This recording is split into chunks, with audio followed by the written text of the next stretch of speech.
Татинском районе несколько наследов в результате наводнения остались без света, связи и автотранспортного сообщения. В село Чимная, наиболее пострадавшее от большой воды, вылетела правительственная комиссия для встречи с населением затопленных сел.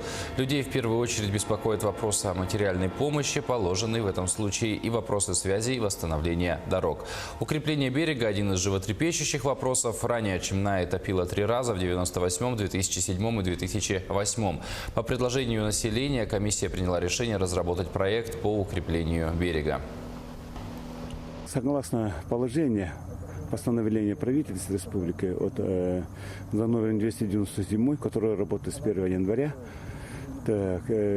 пострадавшему гражданину полагается единовременная материальная помощь, каждому члену семьи по 5000. А также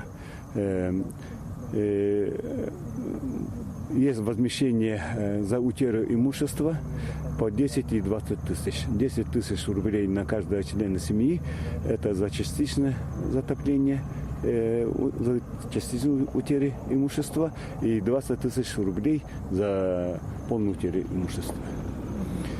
Также мы занимаемся восстановительными работами, организацией восстановительных групп и оказываем методическую помощь при составлении первичной документации по акту составления работ.